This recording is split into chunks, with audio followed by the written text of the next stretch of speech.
Hello बच्चों, a very fresh morning to all of you. तो ये हमारा फोर्स एंड प्रेशर का लेक्चर नंबर 2 है। लास्ट लेक्चर में हम इंट्रोडक्टरी पार्ट देख रहे थे। फोर्स के बारे में कुछ बेसिक बेसिक सी चीजें हमने सीखी। फोर्स क्या होता है, बेसिकली पूरा लेक्चर हमने डेडिकेट किया फोर्स को। ओके, तो सारी बेसिक चीजें बताने के बाद आज हम जो है हमारे लेक्चर की शुरुआत कुछ जबरदस्त क्वेश्चन के साथ करेंगे जो एनसीईआरटी टेक्स्ट बुक से है। ठीक है बच्चों, तो यहां से याद रखो बच्चों, जब चैप्टर स्टार्ट होगा तो फर्स्ट लेक्चर में हम सिर्फ स्टार्टिंग में इंट्रोडक्शन देंगे और फर्स्ट लेक्चर के बाद के जितने भी लेक्चर होंगे सारे लेक्चर किससे स्टार्ट होंगे, क्वेश्चन से स्टार्ट होंगे जो फर्स्ट लेक्चर पे बेस्ड होंगे। तो आपका काम क्या है, खुद से पहले ट्राई करो, पॉज कर लो और उसके बाद खुद से इसको अच्छे से ट्राई करो और उसके बाद मैं ये पूरे क्वेश्चन आपको सॉल्व करके बता दूंगा। ठीक है ना। तो पहले आपका टर्न बच्चों, ये कुछ क्वेश्चन है, मैं बाजू हो जाता हूं, आप इसको पहले पॉज करके अच्छे से ट्राई करो, उसके बाद मैं इसका सॉल्यूशन आपको बता दूंगा। पहले आपका टर्न, खुद से ट्राई करना बहुत जरूरी है बच्चों। ठीक है, चलो पॉज करके ट्राई करो। चलो ठीक है, अब मेरा टर्न आ गया बच्चों। देखो, आई होप आपने सारी चीजें अच्छे से फॉलो कर रहे हो, अच्छे से स्टडी कर रहे हो। कोई भी प्रॉब्लम आ जाए तो सीधे आप मुझे कॉल कर सकते हो, या अगर आप एप्लीकेशन में वीडियो देख रहे हो तो सिर्फ एक मैसेज डाल दीजिए एप्लीकेशन में, वहां से मैं आपको रिप्लाई दे दूंगा। ठीक है, तो देखो बच्चों, एनसीईआरटी के कुछ क्वेश्चन है, पहले एमसीक्यू पे आ जाते हैं, या फिर ये पहले फिल इन द ब्लैंक्स आपका जो फेवरेट होता है। क्या कह रहा है, to draw water from well we have to, well मतलब क्या होता है बच्चों, बाउडी होती है ना जिसमें से हम पानी निकालते हैं।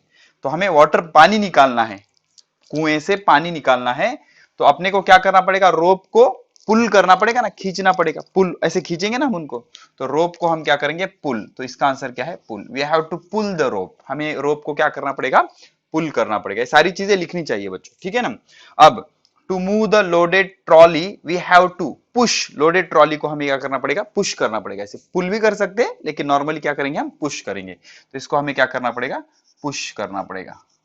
हम उसको क्या करेंगे, push. And this pull and push is nothing but क्या बच्चों, फोर्स। ये क्या होता है, फोर्स।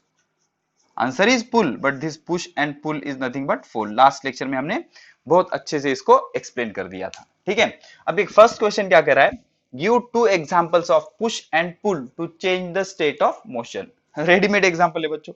देखो, वाटर निकालने के लिए पुल अप्लाई करना पड़ता है और लोडेड ट्रॉली को ढकलने के लिए पुश करना पड़ता है। नहीं सर, दूसरे एग्जांपल दो। ठीक है चलो, अब सपोज बाइसिकल है बच्चों, इसका आंसर देखो, पहले क्या करेंगे हम, पुश का एग्जांपल देंगे, पुश। तो पुश किसे करेंगे हम, पुश करेंगे हम बाइसिकल को। बाइसिकल जो होती है ना बच्चों, बाइसिकल को हमें क्या करना पड़ता है, पुश करना पड़ता है। जब हम पुश करेंगे तो बाइसिकल कैसे जाएगी, आगे आगे जाएगी बच्चों। ठीक है, और उसके बाद हम देखेंगे पुल का एग्जांपल। पुल, तो पुल का एग्जांपल है ड्रावर। ड्रावर जो होता है ना बच्चों, जिसको हम ऐसे खींचते हैं बाहर बाहर, इधर बाहर लेते वक्त उसको पुल करते हैं और क्लोज करते वक्त उसको पुश करते हैं, ऐसा ड्रावर। व्हाइल ओपनिंग, चलो हम एक्सप्लेन कर देते हैं यहाँ पे, व्हाइल ओपनिंग। ठीक है ना, ड्रावर, अगर आप, ड्रावर होता है ना बच्चों, टेबल को वगैरह ड्रावर होता है, तो उसको हम ऐसे पुल करते हैं, खींचते हैं, तो इसको पुल कहेंगे। और उसको क्लोज करते वक्त पुश करेंगे, पुल पुश। तो ड्रावर जब ओपन हो रहा है तो उसे हम पुल कर रहे हैं और क्लोज हो रहा है तो उसे हम पुश कर रहे हैं। And this pull and push is nothing but क्या होता है, वो फोर्स होता है। ठीक है, अब यहां पर आ जाओ, ये इंटरेस्टिंग। अब एमसीक्यू में क्या होता है बच्चों, आपको कंफ्यूज किया जाता है, आपको लगता है ये भी आंसर है, ये भी आंसर है, ये भी आंसर है। तो एमसीक्यू में आपको क्या करना होता है, मोस्ट करेक्ट आंसर लिखना होता है। अब कभी कभी ऐसा भी होगा कि एक एमसीक्यू की, एमसीक्यू मतलब क्या होता है बच्चों, multiple choice question. Multiple choice question जिसके बहुत सारे चॉइस है, और मैक्सिमम कितने चॉइस होते हैं, 4। अगर आप आईआईटी में जाओगे 12th के बाद तो वहां पे 5-6 ऑप्शन भी हो सकते हैं। ठीक है ना, अभी वो बातें हम बाद में करेंगे, पहले हम सिंपल स्टेप सीख लेते हैं। तो ये मल्टीपल चॉइस क्वेश्चन है आपका। तो इस क्वेश्चन में आपको एक आंसर करेक्ट करना है, और एक चीज हमेशा से याद रखो, एक से ज्यादा भी आंसर करेक्ट हो सकते हैं। तो उस टाइम क्या करें बच्चों, मोस्ट करेक्ट आंसर आपको टिक करना होता है। ठीक है, तो क्या कह रहा है, which of the following is pushing force. अब किकिंग पुशिंग नहीं हो सकता बच्चों, किक कर रहे हो फुटबॉल, ये नहीं हो सकता। थ्रोइंग, थ्रोइंग भी आपका पुश नहीं है बच्चों, ठीक है ना, थ्रो करना पुश नहीं है। हिटिंग भी आपका पुश नहीं है। तो लिफ्टिंग में भी पुश हो सकता है। अब आपको लगेगा सर थ्रोइंग भी पुश है ना सर, ठीक है ना, ऐसा लग सकता है, लेकिन मोस्ट करेक्ट आंसर क्या है, लिफ्टिंग। अब लिफ्टिंग पुशिंग भी हो सकता है या पुलिंग भी हो सकता है। अब लिफ्ट करना कैसा हो सकता है, ऐसा भी हम लिफ्ट करेंगे, ऐसा ऐसा भी लिफ्ट करेंगे, या फिर ऐसा नीचे से भी लिफ्ट करेंगे। तो ये नीचे से आप अगर लिफ्ट कर रहे हो तो ये पुलिंग हो गया, दिस इज पुलिंग। और ऊपर का ऊपर अगर आप उसको लिफ्ट कर रहे हो, ऐसा उठा रहे हो, समझ रहे हो आप, ऐसा उठा रहे हो उसको, यहां से ऐसा उठा रहे हो, तो वो क्या हो गया पुशिंग, और नीचे से पुलिंग। तो लिफ्टिंग दोनों का आंसर हो सकता है, तो ये चारों में से हमें डिसाइड करना था, तो ये चारों में से बेस्ट आंसर क्या है उसका, lifting. Lifting is a pushing. ठीक है बच्चों, चलो तो इतनी सारी चीजें पढ़ने के बाद आज हम स्टार्ट करते हैं हमारा लेक्चर। तो ये कुछ बढ़िया बढ़िया से क्वेश्चन थे बच्चों, आई होप आपने इन सारी चीजों को लिख लिया होगा। अब एक लाइन हमें क्लियर करनी है बच्चों, एक लाइन लिखूंगा मैं और उसको बहुत सारे एग्जाम्पल के जरिए आपको अच्छे से समझा दूंगा। आपका काम यह है कि आप थोड़ा सा आइसोलेट होके बैठ जाइए, बाजू में डिस्टरबेंस ना हो, और अच्छे से कंसंट्रेट कीजिए। और लेक्चर सारा रिकॉर्डेड है बच्चों, अगर कोई भी प्रॉब्लम हो तो थोड़ा सा पीछे ले लो और रिपीट देख लो। आपको चाहिए एक लेक्चर एटलीस्ट 2 टाइम देखिए, अगर आपको 100% समझ आ रहा है तो 2 टाइम देखिए, 50% समझ आ रहा है 4 टाइम्स, ऐसे नंबर ऑफ टाइम्स बढ़ाते जाइए। ठीक है ना, तो इस तरह से अब हमें क्या करना है, एक लाइन एक्सप्लेन करनी है। Force are due to force are due to interaction. ठीक है, अब देख लो बच्चों, बहुत इंटरेस्टिंग चीज है। अब जो साइंस होता है ना बच्चों, वो अंग्रेजी की तरह नहीं पढ़ा जाता। अंग्रेजी कैसी पढ़ते हो आप, व्हाट मतलब क्या, हु मतलब कौन, उसके मीनिंग समझते हो। ये ऐसे नहीं होता, एक कंसेप्चुअल होता है, एक कंसेप्ट होता है। आपको इंटरैक्शन के मीनिंग नहीं समझने इन मराठी और इन हिंदी और इन उर्दू, तो आपको इसका मीनिंग समझना है। तो इंटरैक्शन मतलब क्या होता है बच्चों, इंटरएक्शन। इंटरएक्शन मतलब क्या, इंटरएक्शन। अब इंटरएक्शन के लिए कितनी चीजें लगेंगी, 2 चीजें, दोनों के बीच का एक्शन, उसे क्या कहेंगे, इंटरएक्शन, दोनों के बीच का एक्शन। अब ये क्या कर रहा है, हेडिंग लगा ली ना आपने, हेडिंग लिख ली अच्छे से, देखो force are due to interaction. Interaction के वजह से फोर्स प्रोड्यूस होता है।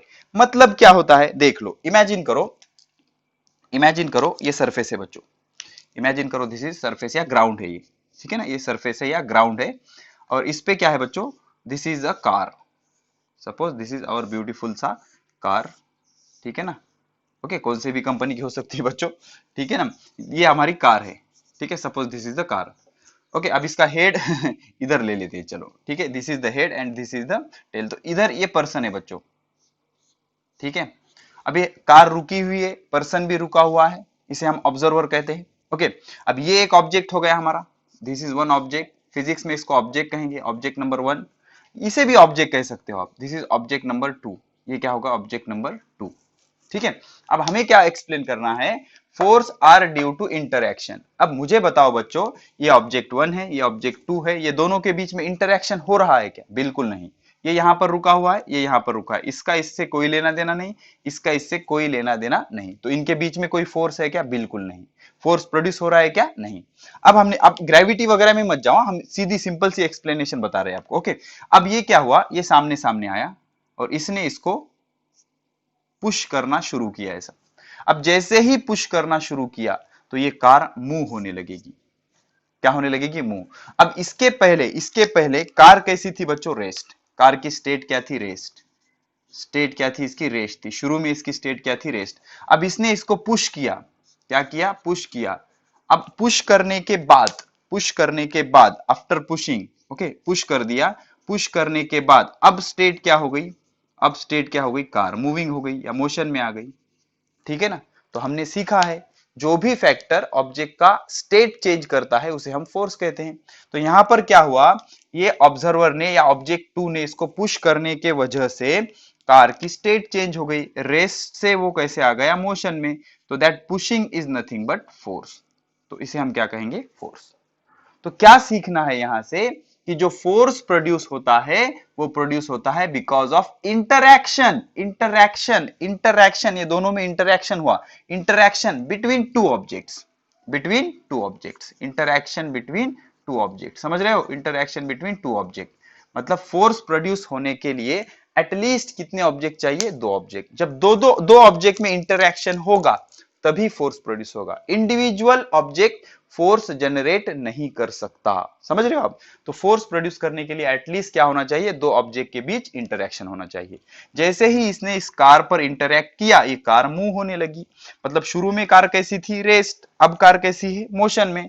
तो रेस्ट कार क्या हो गई, मोशन हो गई। किस वजह से, पुश करने की वजह से। So this push is nothing but force. तो यहां से क्या एक्सप्लेन हो रहा है कि जो फोर्स है, force is produced due to interaction between two object. तो हम क्या लिख सकते हैं, an interaction of one object with another object result in force between two object. क्या लिख सकते हैं हम, चलो लिखो, द इंटरैक्शन ऑफ, चलो कम ऑन लिखो, कॉपी और पेन निकालो। The interaction of, the interaction, interaction समझ रहे हो ना, इंटरैक्शन दोनों के बीच की action. The interaction between, the interaction between two object, या interaction between, या interaction of, the interaction of one object, the interaction of one object, one object with other, with other, क्या कह रहा है, the interaction between one object with other object result in, with other result in force between two object, force between two object, force between two object। समझ रहे हो?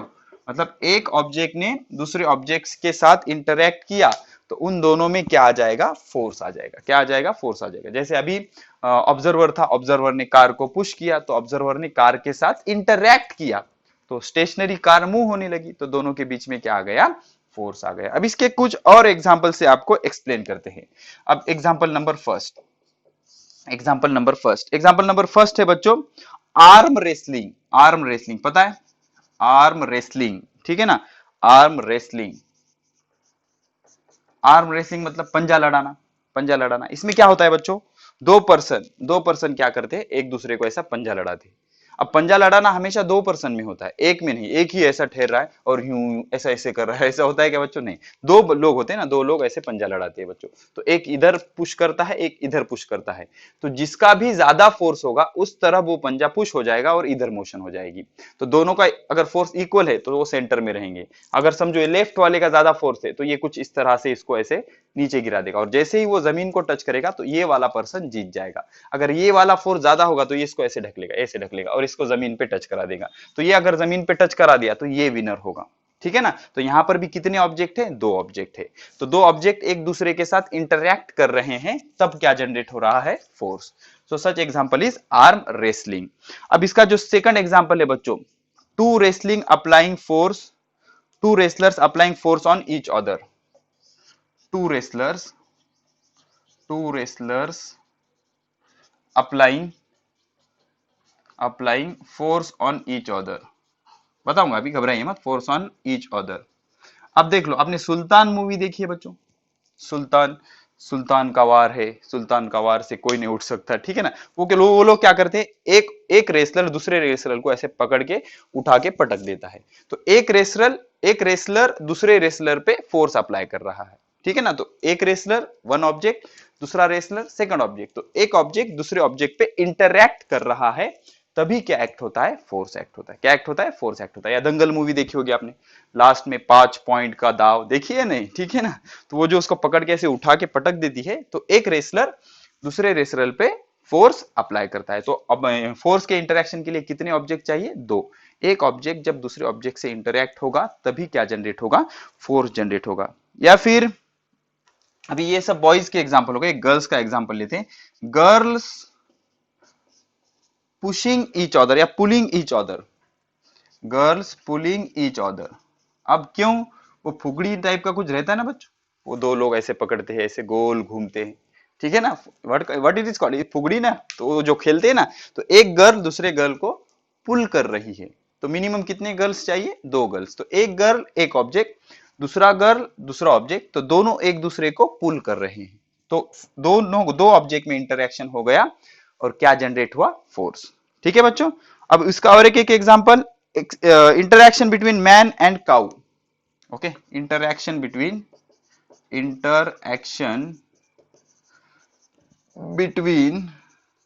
Man and cow, गौ माता, गाई माता। ओके, काऊ को अगर मैन पुल कर रहा है तो ये काऊ है, सपोज सपोज ये काऊ है अब ऐसी कैसी काऊ, ड्राइंग पे मत जाओ। हाँ, इसको क्या कर रहा है, एक ऑब्जर्वर ऐसे पुल कर रहा है बच्चों, इसको ऐसे क्या कर रहा है, पुल कर रहा है। सपोज सिर्फ स्ट्रिंग है, सिर्फ रस्सी है और इधर गाय नहीं है, तो इसको फोर्स लगाने की जरूरत है क्या, नहीं, वहां पर फोर्स आएगा ही नहीं। लेकिन अगर काऊ है तो काऊ वो आगे नहीं आएगी, वो उसको उधर खींचेगी, पर्सन उसको आगे खींचेगा, तो ये क्या करेगा, उसको इंटरैक्ट करके जोर से खींचेगा ऐसे। तो ये पर्सन एक ऑब्जेक्ट हो गया, काऊ दूसरा ऑब्जेक्ट हो गई, तो दो पर्सन या दो ऑब्जेक्ट एक दूसरे से इंटरैक्ट कर रहे हैं, तभी क्या जनरेट हो रहा है, फोर्स। तो moral of the story is, जब जब क्या होता है, इंटरैक्शन होता है। इंटरैक्शन समझ रहे हो, अब यहां पर क्या हुआ, पर्सन और काऊ के बीच में इंटरैक्शन हुआ, यहां पर क्या हुआ, गर्ल 1 और गर्ल 2 में इंटरैक्शन हुआ, यहां पर क्या हुआ, रेसलर 1 और रेसलर 2 में इंटरैक्शन हुआ, ठीक है। आर्म रेसलिंग, यहां पर भी रेसलर 1 और रेसलर 2 में इंटरैक्शन हुआ। तो इस तरह का टू ऑब्जेक्ट में अगर इंटरैक्शन होगा, वन ऑब्जेक्ट का अदर ऑब्जेक्ट के साथ इंटरैक्शन होगा, तो तब क्या जनरेट होगा, फोर्स। तो फोर्स जनरेट करने के लिए एक चीज होना जरूरी है, दो चीजों में इंटरैक्शन। जब जब भी दो चीजों में इंटरैक्शन आ जाएगा, तब तब क्या प्रोड्यूस होगा, फोर्स प्रोड्यूस होगा। ठीक है बच्चों, तो अच्छे से इसे पॉज करके नोट कर लो। हो गया, चलो ठीक है। तो इतनी चीजें देख ली हमने, और यहां से क्या सीखा हमने, कि फोर्स जनरेट होने के लिए दो चीजों में इंटरैक्शन होना जरूरी है। जब जब भी दो चीजों में इंटरैक्शन होगा, तब तब क्या जनरेट होगा बच्चों, फोर्स जनरेट होगा। क्या जनरेट होगा, फोर्स जनरेट होगा। अब हम कुछ इंटरेस्टिंग सी चीजें सीखते हैं बच्चों।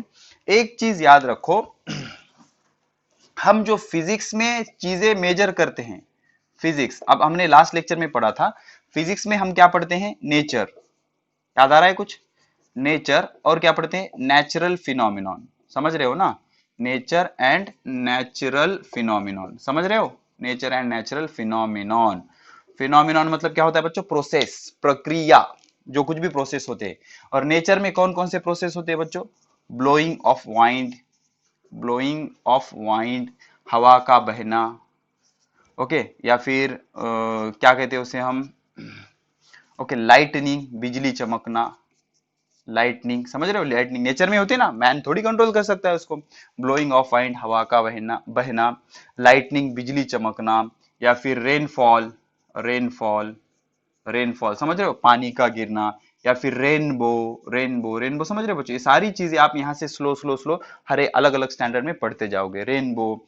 या फिर rising of sun, rising of sun, सूरज का उगना, ठीक है ना, ये सारी चीजें, ये सारी चीजें जो होती है, ये सब क्या है, नेचुरल फिनोमिनॉन। फिनोमिनॉन मतलब क्या होता है, प्रोसेस, क्या होता है, प्रोसेस, या in Hindi it is called as प्रक्रिया। तो नेचर में जो प्रोसेस हो रही है उसको क्या कहेंगे, नेचुरल प्रोसेस या नेचुरल फिनोमिनॉन, जो नेचर कंट्रोल कर रहा है, ऐसे सारे प्रोसेस को क्या कहेंगे, नेचुरल फिनोमिनॉन। अब ब्लोइंग ऑफ वाइंड कौन कंट्रोल करता है बच्चों, नेचर कंट्रोल करता है।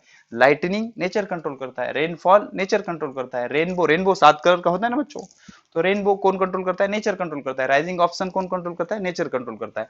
तो ये सारी चीजों का स्टडी हम फिजिक्स में करते हैं। तो ऐसे इस इन सारी चीजें जिस भी हम साइंस में स्टडी करते हैं उसको क्या कहा जाता है, फिजिक्स। तो अब ये चीजें स्टडी करते वक्त हम कुछ चीजें मेजर करते हैं, कुछ चीजें मेजर करते हैं, जैसे मास, मास हम मेजर करते हैं ना बच्चों, मास। उसके बाद बच्चों टेम्परेचर, समझ रहे हो, टेम्परेचर, टेम्परेचर समझते हो। अभी एक डायलॉग आ रहा था, समर सीजन था, कि इस टाइम टेम्परेचर बहुत बढ़ गया है, 47 है, 48 है, इस तरह का कुछ आपने सुना होगा। तो टेम्परेचर, मास, या फिर टाइम, टाइम, तो ये सारी चीजें हम फिजिक्स में मेजर करते हैं। लिखते जाओ बच्चों, लिखते जाओ सारी चीजें, मैं जिस तरह से बना रहा हूं नोट्स। तो ये सारी चीजें हम फिजिक्स में मेजर करते हैं, गिनते हैं, उन्हें गिनते हैं, मास कितना है, सन का मास कितना है, अर्थ का मास कितना है, टेम्परेचर कितना है सन का, टाइम कितना लगा, ये सारी चीजें बहुत सारी होती है, मैं आपको जितनी जरूरी उतनी बता रहा हूं। तो ये सारी चीजें हम फिजिक्स में मेजर करते हैं। तो इन सारी चीजों को कहा जाता है फिजिकल क्वांटिटी, समझ रहे हो, इनको क्या कहा जाता है, फिजिकल क्वांटिटी, QUANTITY। जो फिजिक्स में मेजर होती है उन क्वांटिटीज को क्या कहा जाता है, फिजिकल क्वांटिटीज। अब आप कहोगे सर क्वांटिटी का मीनिंग बताओ, तो क्वांटिटी का मीनिंग ऐसे नहीं स्टडी किया जाता बच्चों, फिजिक्स आपको समझना होता है। ओके, मीनिंग वो अंग्रेजी में स्टडी किया जाता है, तो यहाँ पे लॉजिक होता है। तो फिजिकल क्वांटिटी मतलब क्या, ऐसी चीजें जो हम फिजिक्स में मेजर करते हैं, ऐसी चीजें जो हम फिजिक्स में गिनते हैं, उसे क्या कहा जाता है, फिजिकल क्वांटिटी। तो ये फिजिकल क्वांटिटी है, ये फिजिकल क्वांटिटी है, ये फिजिकल क्वांटिटी है। फोर्स, फोर्स एक फिजिकल क्वांटिटी है, समझ रहे हो, फोर्स एक फिजिकल क्वांटिटी है। प्रेशर, प्रेशर एक फिजिकल क्वांटिटी है। और फोर्स और प्रेशर के बारे में यही चैप्टर डेडिकेटेड है ना, हम पढ़ेंगे उसमें। तो ये सारी क्या हो गई बच्चों, फिजिकल क्वांटिटी। समझ रहे हो आप, क्या हो गई, फिजिकल क्वांटिटीज। ठीक है ना। तो फिजिक्स क्या है बच्चों, science in which we study, हम क्या पढ़ते हैं, nature and natural phenomenon. Natural phenomenon मतलब क्या होता है, ये सारी चीजें, ये सारी चीजें हम जिसमें स्टडी करते हैं उसे फिजिक्स कहा जाता है। अब इन चीजों को स्टडी करने के लिए हमें कुछ चीजें गिननी पड़ती है, मेजर करनी पड़ती है। वो चीजें क्या हो सकती है, मास, लेंथ, टाइम, टेम्परेचर, बहुत सारी, इनफाइनाइट है बच्चों। तो इन सारी चीजों को जिनको हम फिजिक्स में मेजर करते हैं, इन सारी चीजों को कहा जाता है फिजिकल क्वांटिटी। ठीक है ना बच्चों, ये थोड़ा सा बेसिक था। अब हम कहां पर आएंगे, ये जो फिजिकल क्वांटिटीज होती है, आई होप आपने ये नोट कर लिया होगा। अब ये जो फिजिकल क्वांटिटीज होती है ना बच्चों, ये फिजिकल क्वांटिटी दो टाइप की होती है। ठीक है, समझ रहे हो आप, देख लो बहुत अच्छे से देख लो। जो फिजिकल क्वांटिटी होती है ना, पहले फिजिकल क्वांटिटी का मीनिंग समझना चाहिए, बहुत सिंपल है बच्चों। डेफिनेशन आपको 12th में आएगी, यहां पर सिर्फ इतनी चीज समझ लो। फिजिक्स में जो भी चीज हम मेजर करते हैं, physics basically science of measurement, हमें क्या करना है, हमें मेजर करना है, मास मेजर करना है, टाइम मेजर करना है, लेंथ मेजर करना है, वेलोसिटी मेजर करना है, एक्सेलरेशन मेजर करना है। ये सारी चीजें आप एक एक एक एक से हायर स्टैंडर्ड में पढ़ते जाओगे। तो ये सारी चीजों को क्या कहा जाता है, फिजिकल क्वांटिटी। अब जो फिजिकल क्वांटिटी होती है ना बच्चों, वो दो टाइप की होती है। Basically physical quantities are of two types. Number one scalar, number one क्या होता है, स्केलर। और नंबर टू क्या होता है, वेक्टर। नंबर टू क्या होता है, वेक्टर। बहुत ध्यान से, बहुत गौर से, बहुत कंसंट्रेशन से सुनो बच्चों। स्केलर एंड वेक्टर दो तरह की फिजिकल क्वांटिटीज होती है। एक को कहा जाता है स्केलर, दूसरे को कहा जाता है वेक्टर। अब मैं पहले चीजें लिख देता हूं, उसके बाद एक्सप्लेन करूंगा। तो स्केलर फिजिकल क्वांटिटी किसको कहा जाता है, ऐसी फिजिकल क्वांटिटी, देख लो, a physical quantity, a physical quantity, आपको याद करना है definition. A physical quantity, a physical quantity having magnitude only, बताऊंगा, घबराइए मत, मैग्नीट्यूड ओनली। ठीक है, समझाऊंगा, डोंट वरी, मैग्नीट्यूड ओनली। और वेक्टर मतलब a physical quantity, a physical quantity having having having magnitude, having magnitude as well as direction, magnitude as well as direction, magnitude as well as direction. ठीक है, और physical quantity having magnitude as well as direction. देख लो बच्चों, तो क्या है, basically हमारे पास कुछ फिजिकल क्वांटिटीज है, हम दो फिजिकल क्वांटिटीज ले लेंगे। एक ले लेंगे मास, दूसरा ले लेंगे टेम्परेचर, या फिर टेम्परेचर रहने दो, मास और फोर्स ले लेंगे। चलो कम ऑन, मास और फोर्स। अब हमें पता करना है, अब ऐसा सबके लिए अप्लाई होता है बच्चों, कि इसमें से स्केलर कौन सी है और वेक्टर कौन सी है। तो पहले तो आप मैग्नीट्यूड का मीनिंग समझ लो। डायरेक्शन तो आपको पता है, डोंट वरी, डायरेक्शन होती है। डायरेक्शन कैसी होती है बच्चों, देखो फिजिक्स में ऐसे डायरेक्शन होते हैं, चार डायरेक्शन होते हैं। ऐसा कभी भी डायरेक्शन का प्रॉब्लम आया तो ऐसा क्रॉस अरेंज करने का, और इधर क्या लिखने का बच्चों, ऐसे लिखने का, इधर डब्ल्यू इधर ई। ठीक है, डब्ल्यू ई, और ऊपर एन होता है और नीचे यस होता है। तो डब्ल्यू को आप कहोगे वेस्ट, ठीक है, इधर ईस्ट होता है आपका, इधर नॉर्थ, और इधर साउथ। समझ रहे हो, समझ रहे हो। तो वेस्ट ईस्ट नॉर्थ साउथ हमेशा ऐसे ही लिखा जाता है, इसको आप मेमोराइज कर लो। जब भी डायरेक्शन की कोई प्रॉब्लम आएगी, आपको क्वेश्चन आएगा, तो दो चीजें आप क्रॉस कर लोगे, इधर वेस्ट, इधर east north south, west east, WENS ऐसे याद रखो। ठीक है ना, कॉपी पे या बोर्ड पे आप ऐसे लिखोगे, इधर वेस्ट, इधर ईस्ट, इधर नॉर्थ, इधर साउथ। तो ये डायरेक्शन मैप होता है। ठीक है ना, तो ये डायरेक्शन क्लियर होगा। अब मैग्नीट्यूड क्या होगा बच्चों, देख लो, मैं आपसे कहूं आपका वेट कितना है, तो आप क्या कहोगे, सर मेरा वेट 40 किलो है। अभी आप 8 में हो ना, 40 किलो है। अब वही मैं कहूंगा कि आपके पापा का वेट कितना है, तो आप क्या कहोगे, 40 से कम थोड़ी होगा, लगभग 80 तो आराम से हो जाएगा बच्चों। ठीक है ना, 80। और मम्मी का पूछूंगा तो उससे ज्यादा हो जाएगा, 100 किलोग्राम। ठीक है ना ओके, तो आपका वेट कितना है, 40, पापा का कितना है, 80, और मम्मी का कितना है, 100। तो याद रखो बच्चों, ये तीनों में फर्क क्या है, मम्मी का जो वेट है, इसकी मैग्नीट्यूड सबसे ज्यादा है।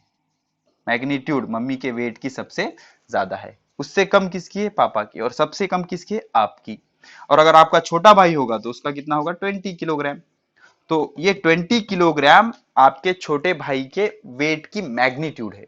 40 किलोग्राम आपका मैग्नीट्यूड, 80 किलोग्राम आपके पापा का मैग्नीट्यूड, और 100 किलोग्राम आपके मम्मी का मैग्नीट्यूड, ठीक है ना। तो मैग्नीट्यूड मतलब ये डिजिट इसके साथ है ना, 20, 40, 80, 100, तो ये सारे क्या होते हैं, मैग्नीट्यूड। क्या होते हैं, मैग्नीट्यूड। और ये साथ में जो आपने किलोग्राम लिखा है ना, इसको आप यूनिट कहते हैं। क्या कहते हैं, unit, that is called as unit. समझ रहे हो आप, समझ रहे हो। तो ये क्या हो गया बच्चों, मैग्नीट्यूड हो गया। क्या हो गया, मैग्नीट्यूड हो गया। चलो और एक एग्जांपल दे देते हैं। सपोज सपोज आपको क्या करना है, you have to buy a gold. आपको सोना खरीदना है। तो सोना कैसे खरीदोगे आप, सोना कैसे खरीदोगे, ग्राम में खरीदोगे ना, 10 ग्राम गोल्ड, 10 ग्राम गोल्ड। लेकिन आपको सपोज चावल खरीदनी है, तो चावल कैसे खरीदोगे आप, 1 किलोग्राम प्राइस। तो मुझे बताओ किसका मैग्नीट्यूड ज्यादा है, सर 10 ज्यादा है। रॉन्ग, ये ग्राम है ना बच्चों, समझ रहे हो, समझ रहे हो ना। तो ऐसे भी होता है। तो इसका मैग्नीट्यूड कम है, इसका मैग्नीट्यूड ज्यादा है। आप कैसे कंपेयर करेंगे, 1 ग्राम में, 1 किलोग्राम में कितने ग्राम होते हैं बच्चों, 1000 ग्राम, 1000 ग्राम राइस। समझ रहे हो। तो ये ग्राम ग्राम, तो ये कितना है, सिर्फ 10 है, ये कितना है, 1000 है। तो ये जो डिजिट होते हैं उनके साथ, इनको क्या कहा जाता है, मैग्नीट्यूड। क्या कहा जाता है, मैग्नीट्यूड। तो ऐसे फिजिकल क्वांटिटी जिनको सिर्फ मैग्नीट्यूड होता है, मैग्नीट्यूड, उसे क्या कहा जाता है, स्केलर। और ऐसे फिजिकल क्वांटिटी जिसको मैग्नीट्यूड प्लस डायरेक्शन होता है, इन्हें कहा जाता है वेक्टर। ठीक है, इन्हें क्या कहा जाता है, वेक्टर। अब हम डिसाइड करेंगे मास और फोर्स में। तो मुझे बताओ, अगर किसी ने आपसे क्वेश्चन किया कि आपका वेट या आपका मास कितना है, अब वेट और मास में डिफरेंस होता है, वो 10th का कंसेप्ट है, अभी आपको सीखने की जरूरत नहीं। मैं mass weight one and same consider करके चलो। तो आपसे पूछा कि आपका वेट कितना है, तो आप आंसर क्या दोगे, आपका आंसर कुछ इस तरह से होगा, मेरा वेट 40 किलोग्राम है।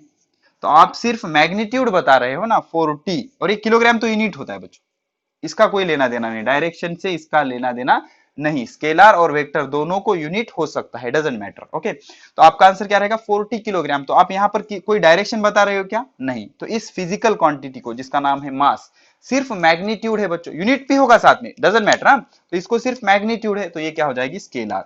तो मास कौन सी क्वांटिटी है, mass is a scalar quantity. ठीक है। अब मुझे बताओ मैंने क्या किया, ये साउथ है बच्चों। मैंने क्या किया, सपोज एक कंटेनर है, इस कंटेनर में मैंने 5 किलोग्राम मास डाला, उसके बाद फिर से 5 किलोग्राम डाला, और उसके बाद फिर से 3 किलोग्राम डाला। तो टोटल कितना हो गया, 5 + 5 + 3, 5 + 5 10, 10 + 3 13। तो सीधे सीधे ऐड हो रहा है ना, वो डायरेक्शन मैटर कर रही है क्या, नहीं मैटर कर रही है। एक मैंने इधर से डाला, एक मैंने इधर से डाला, एक मैंने इधर से डाला, फिर भी इसमें डायरेक्शन का कोई रोल है क्या, नहीं। आप कहोगे सर डायरेक्शन का क्या रोल हो सकता है, तो फोर्स में मैं बताऊंगा आपको डायरेक्शन का क्या रोल हो सकता है। ठीक है ना। तो मास, मास के लिए डायरेक्शन कोई मायने नहीं रखता, उसको डायरेक्शन से कोई लेना देना नहीं है। ठीक है ना। तो mass is not interested, is not interested in direction. समझ रहे हो, mass is not interested in direction. तो मास को डायरेक्शन से कोई लेना देना नहीं, hence mass is a which quantity, scalar quantity. Which quantity, scalar quantity. लेकिन अब आएंगे हम फोर्स पे। किस पे आ जाएंगे, फोर्स पे। तो फोर्स वेक्टर है, ये हमें प्रूव करना है। तो फोर्स बेसिकली वेक्टर क्वांटिटी है। Force is a vector quantity. Why? Because it is interested in direction. Because it is interested in direction. तो ये जो है बच्चों, ये इंटरेस्टेड है किसमें, डायरेक्शन, डायरेक्शन में इंटरेस्टेड है। ठीक है। तो मैं कुछ एग्जांपल दे देता हूं आपको, सिर्फ आप मेमोराइज कर लो। आप जैसे जैसे आगे आगे बढ़ोगे आपको वो चीजें क्लियर होती जाएंगी। तो मास इसके साथ, अब ये कैसे वेक्टर, ये इसके लिए सेपरेट पॉइंट है, इसके बाद ही मैं कंटिन्यू करूंगा कैसे वेक्टर, डायरेक्शन की जरूरत क्यों है। तो टेम्परेचर स्केलर है बच्चों, टेम्परेचर के लिए डायरेक्शन की जरूरत नहीं। उसके बाद एरिया स्केलर है बच्चों, एरिया समझते हो, एरिया स्केलर है। उसके बाद वॉल्यूम स्केलर है बच्चों, volume is a scalar quantity. Okay, और याद ही रखना है, तो प्रेशर भी स्केलर क्वांटिटी होती है बच्चों, प्रेशर भी स्केलर। अब प्रेशर क्या है हम पढ़ेंगे आगे, लेकिन प्रेशर भी क्या होती है, स्केलर क्वांटिटी होती है। ठीक है। वर्क स्केलर है, बहुत इंपॉर्टेंट, बहुत बहुत ज्यादा इंपॉर्टेंट, बहुत बहुत बहुत बहुत बहुत बहुत ज्यादा इंपॉर्टेंट। इसको रेड कर देता हूं मैं। वर्क कौन सी क्वांटिटी है, scalar quantity. Work is a scalar quantity. अब वर्क होता क्या है, वो हायर कंसेप्ट है, आपको पता चलेगा। ये सारी कौन सी क्वांटिटी है, वर्क मतलब काम होता है बच्चों, ये सारी क्या है, स्केलर क्वांटिटी। इन सारी चीजों को डायरेक्शन की जरूरत नहीं होती। लेकिन फोर्स, उसके बाद वेलोसिटी, वेलोसिटी मतलब उसकी स्पीड बच्चों, वेलोसिटी, या फिर फोर्स, वेलोसिटी। उसके बाद क्या आ जाएगा बच्चों, फोर्स, वेलोसिटी, फिर से force, velocity, these are all are vector quantity. या फिर एक्सेलरेशन, अब ये चीजें हम सीखेंगे आगे। एक्सेलरेशन, तो ये सारी चीजें क्या है बच्चों, वेक्टर क्वांटिटी है। अब कंसेप्ट ये आ जाता है कि सर अभी चैप्टर हमारा फोर्स है, तो हम डिटेल किसके बारे में पढ़ेंगे, फोर्स के बारे में। तो हमें बताओ फोर्स वेक्टर क्वांटिटी क्यों है, फोर्स वेक्टर क्वांटिटी क्यों है। तो फोर्स इस वजह से वेक्टर क्वांटिटी है because it requires magnitude as well as direction, और इट डिपेंड्स ऑन डायरेक्शन, वो डायरेक्शन पे डिपेंड करता है। अब किस डायरेक्शन में उसको ले रहे हो इस पे फोर्स डिपेंड करता है, इसलिए force is basically a vector quantity. तो फोर्स कौन सी क्वांटिटी होती है, वेक्टर क्वांटिटी होती है। तो अब हम एक एग्जांपल लेंगे जिसमें हम प्रूव करेंगे कि force is a vector quantity. देख लो, force is a vector quantity. Force कौन सी क्वांटिटी होती है, वेक्टर क्वांटिटी होती है। Force is a vector quantity, ठीक है, QUANTITY। अब हर चीज का मीनिंग फाइंड आउट करने में टाइम वेस्ट मत करो। क्वांटिटी समझ रही है, मतलब जिसको हम मेजर करते हैं उसे हम क्वांटिटी कहते हैं। तो देख लो बच्चों, हम कुछ सिनेरियो लेंगे। इमेजिन करो एक ब्लॉक है, एक ब्लॉक है। अब हमें अप्लाई करने हैं थ्री फोर्स। हाँ, अब उसके पहले एक चीज लिख लो बच्चों, नोट फोर्स का जो यूनिट होता है ना बच्चों, फोर्स का यूनिट होता है न्यूटन। फोर्स का जो यूनिट होता है ना न्यूटन। फोर्स किस में मेजर करते हैं, न्यूटन। अब न्यूटन क्या है, न्यूटन नेम है बच्चों साइंटिस्ट का, सर आइजैक न्यूटन। किसके नाम पे, सर आइजैक न्यूटन। अब इनके ही नाम पर क्यों रखा, मेरे क्यों नहीं रखा, साजिद रख देते और बढ़िया हो जाता। तो उसका रीजन ये है बच्चों, most of the research of और most of the research about force is done by Newton. मतलब जो मैक्सिमम फोर्स के बारे में डिस्कवरी की है या रिसर्च किया है वो किन्होंने किया है, सर आइजैक न्यूटन ने। इसलिए उनके ऑनर में फोर्स का यूनिट क्या रखा गया, न्यूटन। फोर्स का यूनिट क्या होता है, न्यूटन। क्यों Newton, because most of the जो रिसर्च है about force it is done by scientist Isaac Newton. इसलिए इसका जो यूनिट होता है वो क्या होता है, न्यूटन होता है। फोर्स का यूनिट क्या होता है, न्यूटन। आई होप आपने ये चीजें लिख ली होंगी, ठीक है ना। जो क्या होता है, न्यूटन। क्या होता है, न्यूटन। तो अच्छे से देख लो, सपोज ये ब्लॉक है बच्चों, suppose this is the block. Okay, अब तीन सिचुएशन हम इमेजिन करेंगे, तीन सिचुएशन हम ले लेंगे। देख लो बच्चों, ये आपका सरफेस है, ये सरफेस है, सेम ब्लॉक है बच्चों। यही ब्लॉक यहां पर रखेंगे हम और यही ब्लॉक यहां पर रखेंगे, ठीक है। देख लो, अब देख लो, अब मैं क्या कर रहा हूं बच्चों, देख लो मैं क्या कर रहा हूं। अब सपोज इसका मास है 10 किलोग्राम, इसका मास है 10 किलोग्राम, इसका मास है 10 किलोग्राम।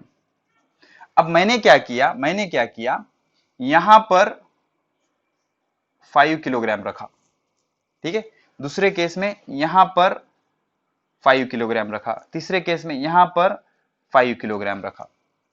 समझ रहे हो।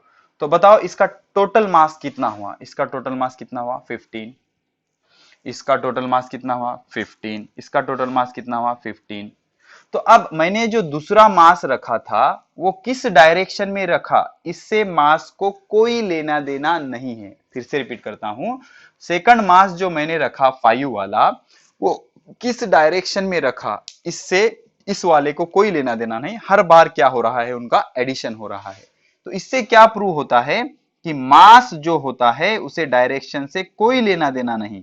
तो अगर डायरेक्शन से कोई लेना देना नहीं है तो ऐसे क्वांटिटी को क्या कहा जाता है, स्केलर क्वांटिटी। समझ रहे हो, ऐसे क्वांटिटी को क्या कहा जाता है, स्केलर क्वांटिटी। तो यहां से प्रूव होता है mass is a scalar quantity, mass is a scalar quantity because mass does not depend on direction, mass does not depend on direction. अब हम प्रूव करते हैं कि फोर्स डिपेंड्स ऑन डायरेक्शन। अब कैसे, देख लो। अब इसमें क्या करेंगे, हम इधर फोर्स लगाएंगे, this is 5 Newton and this is 3 Newton, ठीक है। तो 5 न्यूटन एंड 3 न्यूटन, दो फोर्स लगाए हमने। तो इसका नेट इफेक्ट क्या हो जाएगा, इस पे नेट इफेक्ट इस पे हो जाएगा 8 न्यूटन। क्या हो जाएगा, 8 न्यूटन। 5 प्लस 3 कितना हो गया, 8। लेकिन अब हम क्या करेंगे, इधर से 5 न्यूटन लगाएंगे और इधर से 3 न्यूटन लगाएंगे, ठीक है। और थर्ड केस में क्या करेंगे, हम इधर से 5 न्यूटन लगाएंगे और इधर से 5 न्यूटन लगाएंगे। समझ रहे हो आप, समझ रहे हो आप। देख लो बच्चों, अच्छे से समझो। ये 5 न्यूटन और 3 न्यूटन दोनों का डायरेक्शन। अब ये 5 न्यूटन वाले की मैग्नीट्यूड कितनी है, 5 न्यूटन वाले की मैग्नीट्यूड है 5, डायरेक्शन कौन सी है, डायरेक्शन बतानी है तो हम ऐसे ड्रॉ करते WEN तो इसकी डायरेक्शन कौन सी है, ईस्ट, समझ रहे हो, ईस्ट। अब ये 3 वाले की मैग्नीट्यूड कितनी है, 3, समझ रहे हो, magnitude of this force is 3। तो ये न्यूटन क्या है सर, न्यूटन इज यूनिट ना बच्चों, यूनिट का अब हमें कोई लेना देना नहीं, न्यूटन क्या है उसका यूनिट है। अब ये 3 वाले की डायरेक्शन कौन सी है, ये भी ईस्ट है बच्चों, दिस आल्सो ईस्ट। अब दोनों का मैग्नीट्यूड 5 है और 3 है और दोनों की डायरेक्शन कैसी है, सेम है, तो दोनों की डायरेक्शन अगर सेम होगी तो दोनों का एडिशन हो जाएगा, 5 + 3 कितना आ गया, 8 न्यूटन। अब ये 8 को क्या कहेंगे बच्चों, 8 को क्या कहेंगे, 8 इज रिजल्टेंट ऑफ 5 एंड 3, या फिर 8 Newton is net force of 5 Newton and 3 Newton, समझ रहे हो। अब 8 न्यूटन की डायरेक्शन भी कैसी होगी, ईस्ट, 5 न्यूटन की कैसे थी, ईस्ट, 3 न्यूटन की कैसे थी, ईस्ट, तो 8 न्यूटन की भी कैसी आ गई, ईस्ट आ गई, समझ रहे हो। अब यहां पर दिमाग लगाओ बच्चों, अब यहां पर नेट फोर्स कितना होगा, देख लो, ये जो 5 न्यूटन है इसकी डायरेक्शन कैसी है बच्चों, ईस्ट, ये फोर्स क्या कर रहा है, इस बॉडी को इधर मूव कराने की कोशिश कर रहा है, और ये जो फोर्स है 5 न्यूटन वो किधर है, वेस्ट, किधर है, वेस्ट।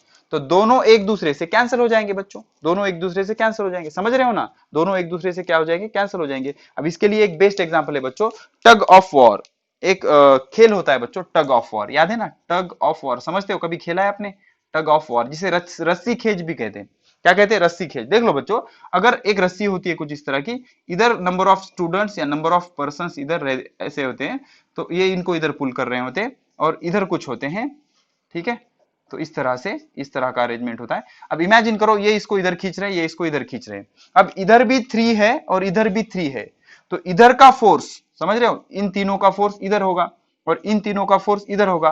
अगर ये दोनों का फोर्स सेम है, सपोज पर पर्सन एक न्यूटन का फोर्स है, एक न्यूटन का फोर्स है, तो इस डायरेक्शन में कितना फोर्स है, 3 न्यूटन, और वेस्ट डायरेक्शन में कितना फोर्स है, 3 न्यूटन, कितना है, 3 न्यूटन, तो इधर भी 3 न्यूटन, इधर भी 3 न्यूटन, तो रस्सी किधर मूव होगी, क्या नहीं, वो सेंटर में रहेगी, तो कोई भी नहीं जीतेगा। सपोज क्या हो गया, इसको मम्मी ने बुला लिया, तो ये चला गया बेचारा, पापा से डर के वो चला गया, अब इधर कितना फोर्स बच गया, 2 न्यूटन, कितना बच गया, 2 न्यूटन। तो अब इधर वाला फोर्स ज्यादा होगा ना बच्चों, इधर 3 जनों खींच रहे हैं उसको, 3 पर्सन इधर खींच रहे हैं और इधर सिर्फ 2 पर्सन है, तो इधर का फोर्स कितना होगा, 2 न्यूटन। तो अब ये रस्सी किधर जाएगी, 3 न्यूटन वाले की तरफ। तो ये दोनों का इफेक्ट, इसका इफेक्ट ये कैंसिल कर देगा, इसका इफेक्ट ये कैंसिल कर देगा, तो बचेगा क्या, इसका इफेक्ट। अब ये क्या कर रहा है, इसको इधर खींच रहा है, तो इसका फोर्स, नेट फोर्स यहां पर आता है। मतलब जब भी फोर्स की डायरेक्शन सेम होगी तो वो ऐड होंगे, अपोजिट होंगी तो सब्सट्रैक्ट होंगे, ठीक है ना। तो इस तरह से सेम लॉजिक से ये टग ऑफ वॉर इस तरह का गेम होता है बच्चों कुछ। तो इस तरह से यहां पर क्या हो रहा है, दोनों तरफ का फोर्स कैसा है बच्चों, सेम है, तो नेट फोर्स कितना होगा यहां पर, नेट फोर्स 0 होगा। अब 0 है इसलिए इसकी डायरेक्शन किधर भी ले सकते हो आप, डजंट मैटर, ओके। तो 0 फोर्स से कोई इफेक्ट प्रोड्यूस नहीं होता। अब इंटरेस्टिंग चीज आई यहां पर, ठीक है। अब ये जो फोर्स था ये कौन से डायरेक्शन में था, ईस्ट डायरेक्शन में, और ये जो फोर्स था ये कौन से डायरेक्शन में था, वेस्ट डायरेक्शन में। तो it is similar to 5 person here, समझ रहे हो आप, 5 न्यूटन, अभी हमने जो एग्जांपल पढ़ा वो it is similar to 5 person here and 3 person here, 3 newton मतलब 3 बंदे यहां पर है।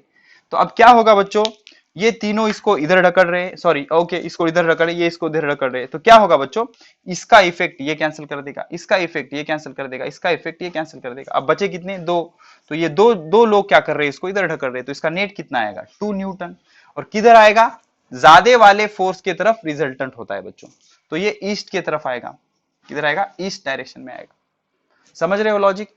तो इस डायरेक्शन में इसका रिजल्टेंट आ जाएगा। तो इसका सब्सट्रैक्शन हुआ बच्चों 5 न्यूटन माइनस 3 न्यूटन, तो 5 न्यूटन माइनस 3 न्यूटन कितना आएगा, 2 न्यूटन, और 2 न्यूटन की डायरेक्शन किधर होगी, 2 न्यूटन की डायरेक्शन इधर होगी। तो इस डिस्कशन से हमें यह पता लग रहा है जो फोर्स का इफेक्ट है वो दोनों चीजों पे डिपेंड है, एक तो मैग्नीट्यूड और दूसरा डायरेक्शन। तो ऐसे सभी फिजिकल क्वांटिटी जिनका इफेक्ट मैग्नीट्यूड और डायरेक्शन दोनों पे डिपेंड करता है, ऐसे सारे फिजिकल क्वांटिटीज को क्या कहा जाता है, वेक्टर। तो यहां से क्या प्रूव हुआ, basically force is a vector quantity. अब कुछ बच्चों को क्वेश्चन आ रहा होगा कि सर मैं क्या करूंगा, ये ब्लॉक है, एक फोर्स ऐसे अप्लाई करूंगा, एक फोर्स ऐसे अप्लाई करूंगा, तो उसको ऐड करना है या सब्सट्रैक्ट करना है। तो ये आपको 12th में पढ़ना है बच्चों, 11th और 12th में वेक्टर का कंसेप्ट होता है कंपोनेंट का, वो हम 12th में देखेंगे, उसका भी टेंशन मत लो आप। सिर्फ आप इतना याद रखो कि दो फोर्स अगर सेम डायरेक्शन में होंगे तो ऐड हो जाएंगे, अपोजिट डायरेक्शन में होंगे तो सब्सट्रैक्ट हो जाएंगे। ठीक है, तो पॉज करके चीजें नोट करो। अब इस पे थोड़ी सी एक एक्सरसाइज ले लेते हैं हम 2 मिनट्स में। हो गया बच्चों? हो गया? चलो ठीक है। अब देखो कुछ क्वेश्चन मैं आपको देता हूं, वो सॉल्व करने की कोशिश करो। चलो कम ऑन, देख लो, देख लो। नंबर वन, एक बॉडी है बच्चों इस तरह की, suppose this is the body. अब इस पे फोर्स कैसे एक्ट हो रहे देखो, this is 5 Newton, this is 3 Newton and this is 2 Newton. अब नेट फोर्स पता करना है आपको और नेट फोर्स की डायरेक्शन भी बतानी है। चलो सॉल्व करो, खुद से सॉल्व करो, बाद में मैं बता दूंगा आपको। Example number 2, this is 5 Newton, this is 8 Newton and this is 12 Newton. ठीक है। थर्ड वन, ये बॉडी है बच्चों कुछ इस तरह की। Okay, this is 1 Newton, this is 5 Newton, this is 3 Newton and this is 3 Newton. ठीक है। फोर्थ वन, ये बॉडी है बच्चों, ये बॉडी। अब हमेशा हॉरिजॉन्टल वर्टिकल ने ऐसे भी हो सकते हैं body. Suppose this is the body, अब इस पे ये 5 न्यूटन है और ऊपर इस पे 8 न्यूटन का फोर्स है। और लास्ट वन और एक ले लेंगे बच्चों। Suppose this is the body, ये 1 न्यूटन है, ये 2 न्यूटन है और ये 3, या फिर इसको हम क्या करते हैं 5 न्यूटन ले लेते हैं। ठीक है। और एक ले लेंगे बच्चों। चलो जितना प्रैक्टिस करोगे अच्छा है आपके लिए। ये 10 न्यूटन है, ये 1 न्यूटन है और ये है हमारा 5 न्यूटन। समझ रहे हो? तो ये कुछ एग्जांपल है। अब इसमें आपको क्या करना है, रिजल्टेंट फोर्स की मैग्नीट्यूड और डायरेक्शन दोनों चीजें पता करनी है। अब डायरेक्शन के लिए हमें क्या लग जाएगा बच्चों, डायरेक्शन के लिए हमें वर्टिकल हॉरिजॉन्टल दो लाइन लगेंगे, WEN S। समझ रहे हो ना, WENS ऐसे होता है हमेशा। तो देख लो बच्चों, अब क्या होगा, ये दोनों की डायरेक्शन सेम है। 5 + 3, इसको मैं कर देता हूं 8 न्यूटन। तो ये 8 न्यूटन क्या हो गया बच्चों, this is the net force of 5 and 3, 8 Newton. अब इधर से कितना है, इधर से है 2 न्यूटन। समझ रहे हो? अब ये 8 न्यूटन की डायरेक्शन कौन सी है, ईस्ट। 2 न्यूटन की डायरेक्शन कौन सी है, वेस्ट। अब कोई बच्चे ऐसे भी सोच रहे होंगे कि सर अब क्या होगा, ये ऐसा फोर्स ले लेता हूं मैं ऐसा। तो ये कंसेप्ट आपका 12th में है बच्चों, उसका टेंशन मत लो, अभी मत लो, पहले बेसिक तो समझो ना। डायरेक्ट आप अभी देखो बच्चों, हर चीज जो होती है वो स्लो स्लो पढ़ी जाती है। ठीक है ना, ये आपके अल्फाबेट शुरू है, अभी आप रीडिंग में मत जाओ। ठीक है ना, वो हायर कंसेप्ट है, अभी ये आपके सिलेबस में इतना ही है। देखो, तो इधर से 8 न्यूटन, इधर से 2 न्यूटन, तो ये तो दोनों की डायरेक्शन कैसी, अपोजिट, तो सब्सट्रैक्शन हो जाएगा। 8 - 2 कितना आएगा, 6 न्यूटन। अब 6 न्यूटन की डायरेक्शन कौन सी होगी, ये मैक्सिमम फोर्स में। तो 8 न्यूटन, 6 न्यूटन वाली की डायरेक्शन कौन सी होगी, ईस्ट डायरेक्शन। समझ रहे हो? तो 6 न्यूटन कौन से डायरेक्शन में, ईस्ट डायरेक्शन में। तो अब ऐसे कहेंगे हम 5 न्यूटन, 3 न्यूटन और 2 न्यूटन का नेट फोर्स कितना है, 6 न्यूटन। कितना है, 6 न्यूटन। यहां पे आ जाओ। चलो अब देख लो, 5 और 8 कितना हो जाएगा, 13 न्यूटन। इसकी डायरेक्शन ऐसी होगी और ये क्या हो जाएगा, 12 न्यूटन। समझ रहे हो? अब दोनों की डायरेक्शन कैसी है, अपोजिट। तो 13 - 12 कितना, 1 न्यूटन। तो ये 1 न्यूटन का फोर्स किधर एक्ट होगा, towards the east, towards the east. Solve करो कम ऑन। अब यहां पर देखो, 5 + 1 कितना, 6 न्यूटन। ये फोर्स हो गया 6 न्यूटन टुवर्ड्स ईस्ट। 3 + 3 कितना होगा, 6 न्यूटन, 6 न्यूटन, ये टुवर्ड्स वेस्ट। तो ये 6 और ये 6 कैंसिल हो जाएगा, नेट फोर्स क्या आएगा, 0 न्यूटन। अब 0 न्यूटन वाले फोर्स की डायरेक्शन किधर भी ले लो, डजंट मैटर, उसका कोई इफेक्ट ही नहीं होगा। ईस्ट भी ले सकते हो, वेस्ट भी ले सकते हो। ठीक है। अब यहां पर आ जाओ। ठीक है, ऊपर कितना फोर्स है, 8 न्यूटन। तो 8 न्यूटन का फोर्स जो है, 8 न्यूटन, 8 न्यूटन किधर है, नॉर्थ की तरफ। किधर है, नॉर्थ की तरफ। और 5 न्यूटन किधर है, साउथ की तरफ। तो इसका नेट कितना आ जाएगा बच्चों, दोनों की डायरेक्शन अपोजिट है ना, तो 8 - 5 तो कितना आ जाएगा, 3 न्यूटन। और ये 3 न्यूटन की डायरेक्शन कैसी होगी, towards the north, towards the north. ठीक है। अब यहाँ पे आ जाओ, 1 + 2 कितना हो जाएगा, 3 न्यूटन। अब यहाँ पर ऐड हम इसलिए कर रहे हैं बिकॉज दोनों की डायरेक्शन कैसी है, सेम है। और ऊपर कितना फोर्स है, 5 न्यूटन। कितना है, 5 न्यूटन। तो अब 5 न्यूटन की डायरेक्शन नॉर्थ है, 3 न्यूटन की डायरेक्शन साउथ है। तो अब 5 में से 3 माइनस हो जाएगा, कितना बच जाएगा, 2 न्यूटन। 2 न्यूटन की डायरेक्शन कैसी आ जाएगी, टुवर्ड्स द नॉर्थ। ठीक है। अब ये बच गया बच्चों। 10 + 1 कितना, 11 न्यूटन नीचे की तरफ, और 5 न्यूटन ऊपर की तरफ। तो दोनों की डायरेक्शन कैसी है? अपोजिट। अपोजिट मतलब सब्सट्रैक्शन। 11 में से 5 गए, कितने रहते बच्चों? 6 न्यूटन। तो 6 न्यूटन फोर्स किधर आ जाएगा? Towards downward direction, towards downward direction. ठीक है, चलो पॉज करके नोट कर लो।